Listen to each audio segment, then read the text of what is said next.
चंदन नगर नामक एक छोटे से गांव में विमला काकी नाम की एक औरत रहा करती थी। उसकी बबली नाम की बहू थी जो बहुत ही सीधी और सांवली थी, जिसकी वजह से विमला काकी उसे बिल्कुल भी पसंद नहीं किया करती।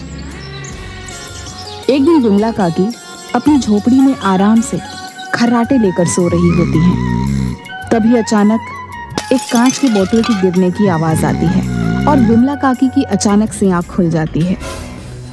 अरे अरे, अब क्या हो गया? अब न जाने इस बबली बहू ने क्या तोड़ दिया। हाय, चलकर देखूं तो सही। जिसके बाद विमला काकी रसोई में जाती हैं और देखती हैं कि उसकी बहू टूटी हुई अचार की कांच की बोतल के पास खड़ी है और उसके हाथ में कुछ अचार के टुकड़े हैं जिसे बबली बड़े मजे से खा रही होती है। अरे वाह वाह, कितना स्वादिष्ट और मजेदार अचार है। हाँ वाह वाह, बड़े मजे का है। लेकिन अब माँ जी तो मुझे बहुत गुस्सा करेंगी। मुझसे तो पूरी अचार की बोतल ही टूट गई। अब मैं क्या करूँगी? अरे अरे बबली बहू, ये क्या किया तूने? मेरा बनाया सारा अचार गिरा दिया तूने। हाय, ये कैसी बहू पल्ले पड़ी है, जो भी करती है बस उल्टा ही करती है। अरे ना तो तेरा रूप है ना गुण, न जाने कौन सी घड़ी में मैं तुझे अपने बिरजू के लिए ब्याह कर ले आई। हाय, मेरा सारा अचार। न जाने क्यों माँ जी हमेशा मेरे रूप को लेकर बातें बनाती हैं। अगर मैं रूपवती नहीं हूँ तो इसमें मेरी क्या भूल? ऊपर वाले ने मुझे बदसूरत बनाया है। माँ जी भी ये बात समझती नहीं है। अगले दिन विमला काकी जंगल में से कुछ केले के पत्तों को तोड़कर लाती है और अपनी झोपड़ी में लेकर जाती है और बबली को तेज आवाज लगाते हुए कहती है, अरे ओ बबली बहू, कहाँ है? जल्दी बाहर तो आ जरा। अरे ये क्या, आप इतने सारे पत्ते क्यों ले आई? इतने सारे पत्तों का आखिर क्या होगा, बताओ ना माँ जी। अरे कल मेरे गांव की मेरी सहेलियां आ रही हैं, उनके लिए ये केले के पत्ते हैं। उन्हें केले के पत्तों पर खाना बहुत पसंद है, इसलिए ये केले के पत्ते कल के भोजन में इस्तेमाल करना। हाँ जी जी माँ जी, अच्छे से समझ गई। हाँ, आप बिल्कुल चिंता मत कीजिए। अच्छा अच्छा ठीक है, लेकिन कल जरा मेरी सहेलियों के सामने मेरी नाक मत कटवा देना। जरा अपना ये रंग रूप थोड़ा संवार लेना, समझी? वैसे तो न जाने मेरी सहेलियां देखकर ही तुझे क्या कहेंगी। मेरी तो नाक ही कट जाएगी। मेरे इस काले रूप के कारण माँ जी मुझे कितना कुछ बोलती हैं, लेकिन कल मैं माँ जी की सहेलियों के सामने दिखा दूंगी कि मैं कितनी सुंदर हूँ।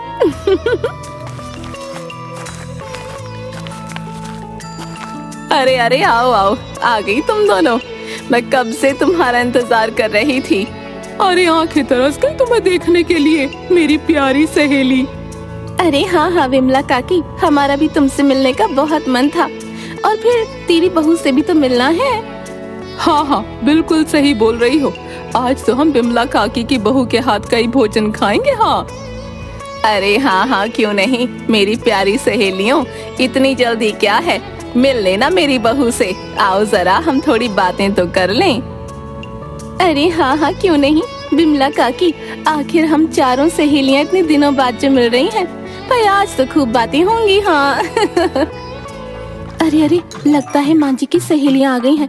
मुझे उनके सामने सच संवर कर और बन-ठन कर जाना होगा। लेकिन मेरा ये काला रंग, मैं इसे कैसे छुपाऊं? अरे हाँ, मिल गया मुझे हल।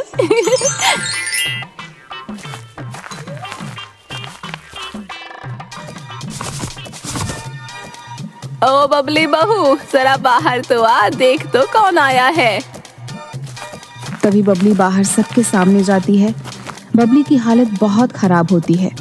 देखने में बबली बहुत खराब लग रही होती है, जिसे देखकर विमला काकी की तीनों सहेलियां हंसने लगती हैं। विमला काकी, तेरी बहू तो सबसे निराली है। निराली। अपनी सहेलियों की ऐसी बातें सुनकर विमला काकी को बहुत गुस्सा आता है। देखिए माँ जी, मैं हो गई बहुत सुंदर। आपने बोला था ना आज आपकी सहेलियों के सामने सुंदर लगना है, तो देखो लग रही हूँ ना सुंदर।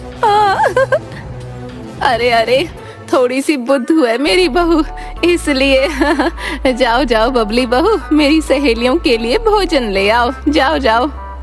अरे हाँ माँ जी, मैं भी आप सभी लोगों के लिए भोजन लेकर आती हूँ।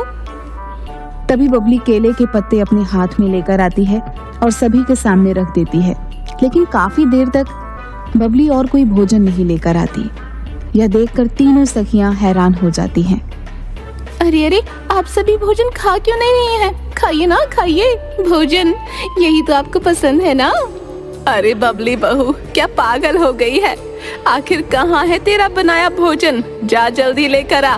कितना इंतजार कराएगी मेरी सहेलियों को।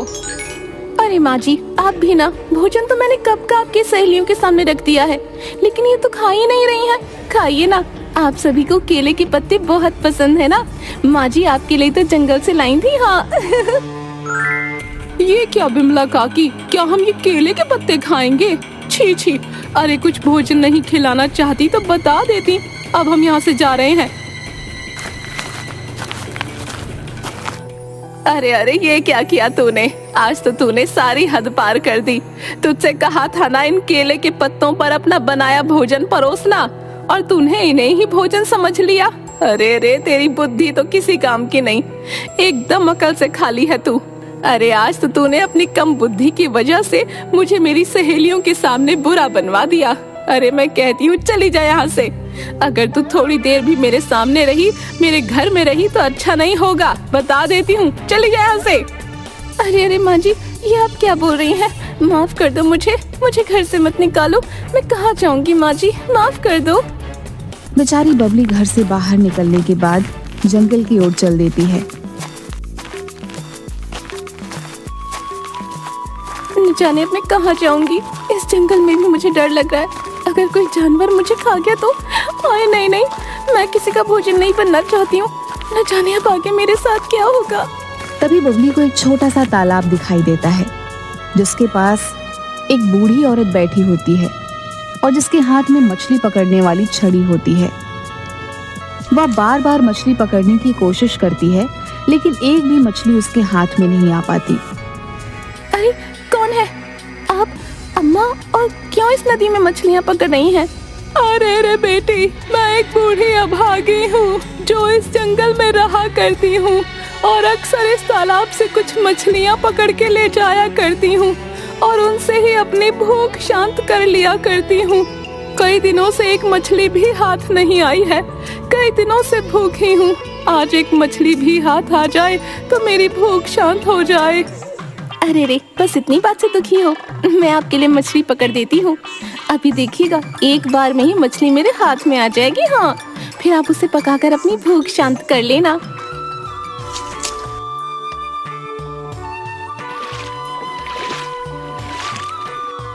अरे अरे, ये देखिए माँ जी, मैंने कहा था ना, देखिए कितनी सारी मछलियाँ हैं। देखिए देखिए।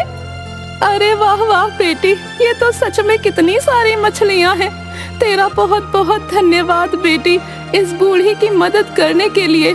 आज मुझे भूखा नहीं सोना पड़ेगा। वाकई तू एक नेक दिल इंसान है। अच्छा, अब मैं चलती हूँ। ठीक है अम्मा, अब तुम जाओ और इन मछलियों से अपनी भूख शांत करो। हाँ हाँ बेटा, जाती हूँ। सदा सुखी रहो तुम। बाकी सब माया है, सब माया। जिसके बाद वह बूढ़ी वहां से चली जाती है और थोड़ी दूर जाती ही गायब हो जाती है। बबली जंगल में आगे बढ़ती है और देखती है कि एक बहुत ही भयानक और अजीब दिखने वाली औरत बैठी रो रही होती है। बबली उसे देखकर डर जाती है। अरे कौन हो तुम? रो क्यों रही हो? और तुम देखने में इतनी भयानक क्यों हो? क्या तुम मनुष्य नहीं हो? मुझे बहुत डर लग रहा है। क्या बताऊं तुम्हें, मैं मनुष्य ही हूँ, लेकिन मैं वो अभागी हूँ जिसे कोई भी देखना पसंद नहीं करता। कुछ समय पहले मैं बहुत सुंदर हुआ करती थी।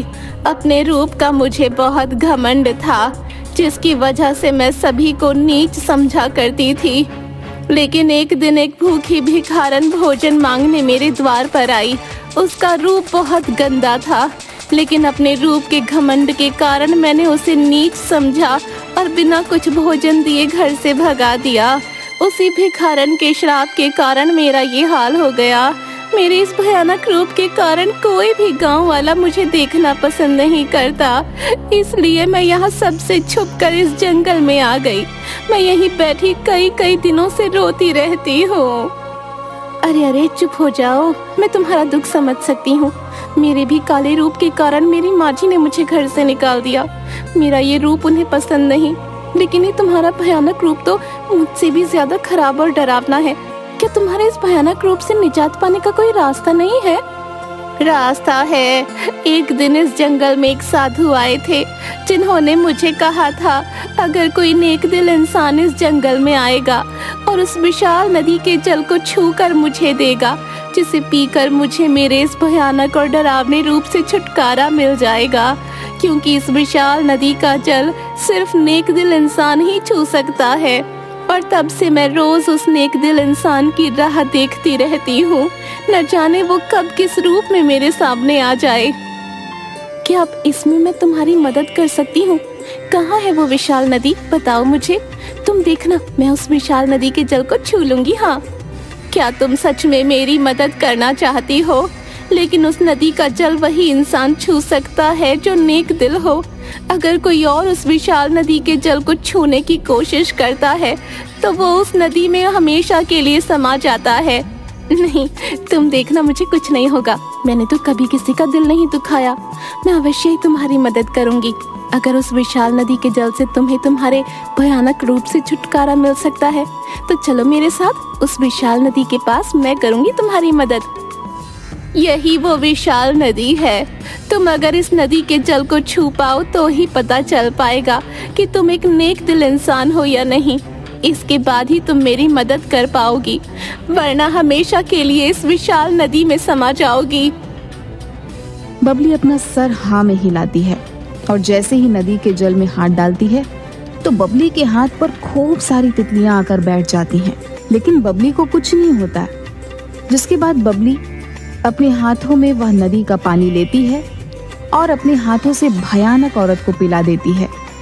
उसके ऐसा करते ही भयानक औरत का भयानक और डरावना रूप चला जाता है और वह एक साधारण रूप में आ जाती है।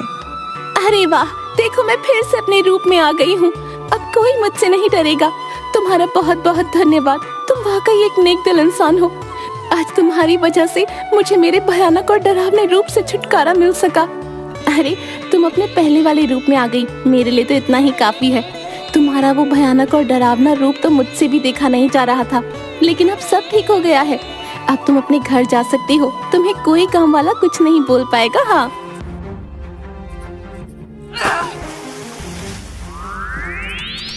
अरे कौन हो तुम और यहाँ इस नदी में क्या कर रहे हो? तुम देखने में बहुत ही भयानक हो।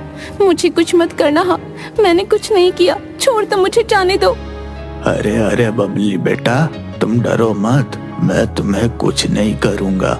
ये एक जादुई नदी है जिसका स्वामी मैं हूँ। इस जंगल में वही इस जादुई नदी के जल को छू सकता है जिसका हृदय नेक और कोमल होता है।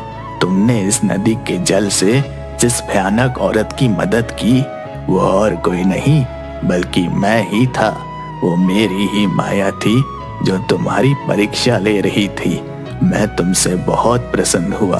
बताओ तुम्हें मुझसे क्या चाहिए? मैं तुम्हारी इच्छा जरूर पूरी करूंगा। अरे, क्या आप सही बोल रही हैं? अरे, मुझे तो यकीन ही नहीं हो रहा। मैं आपसे ज्यादा तो कुछ नहीं चाहती हूँ। मेरी सबसे बड़ी समस्या मेरा ये काला और भद्दा रूप ही है, जिसकी वजह से मुझे लोगों की बातें सुननी पड़ती हैं और इसकी वजह से ही मेरी सास ने मुझे घर से निकाल दिया। अब आखिर मैं क्या करूं, कहाँ जाऊं? मेरी सहायता कीजिए। ओ अच्छा, तो ये बात है। ठीक है बबली, तुम रुको जरा, तुम्हारी ये परेशानी अभी हल किए देता हूँ बेटी। देखो बबली, अब तुम सबसे सुंदर हो गई हो। तुम्हें अब कोई भी कुछ नहीं कह पाएगा। जाओ, अब तुम अपने घर जाओ, सदा सुखी रहो। अरे बाबा, मैं तो बहुत सुंदर हो गई, बहुत ही सुंदर। अब कोई चाहकर भी मेरे रूप को नहीं कोस पाएगा और माँ जी तो मेरा ये रूप देखकर बहुत खुश हो जाएंगी। आपका बहुत बहुत धन्यवाद। अच्छा, अब मैं चलती हूँ। हाँ। जिसके बाद बबली अपने घर जाती है जहाँ पर उसकी सास बैठी रो रही होती है। बबली को देखते ही वह खुश हो जाती है। अरे बहू, आ गई तू। कहाँ चली गई थी? मैंने कितना ढूंढा तुझे, बता कहाँ गई थी? और ये क्या बबली बहू, तेरा तो पूरा रूप ही बदल गया। आखिर ये सब हुआ कैसे, बता मुझे। हाँ देखिए ना माँ जी, अब मैं कितनी सुंदर हो गई हूँ। आपको मुझसे अब कोई शिकायत नहीं होगी। हाँ देखिए तो जरा, अब मैं कितनी सुंदर हो गई हूँ। देखिए देखिए, और ये सब उस विशाल नदी के कारण हुआ। अरे क्या बोल रही है बबली बहू, विशाल नदी? क्या सच में किसी विशाल नदी के कारण तुझे सुंदर रूप मिला? हाँ माँ जी, विशाल नदी, ये सब उसके ही कारण हुआ। अरे क्या तू सच बोल रही है? अरे वाह बहू, मैं तुझ जैसी बहू पाकर धन्य हो गई। लेकिन बहू, अब मुझे तेरे रंग रूप से कोई फर्क नहीं पड़ता। तेरे जाने के बाद मुझे एहसास हुआ कि तू वाकई कितनी अच्छी है। तेरा दिल एकदम साफ है और नेक है।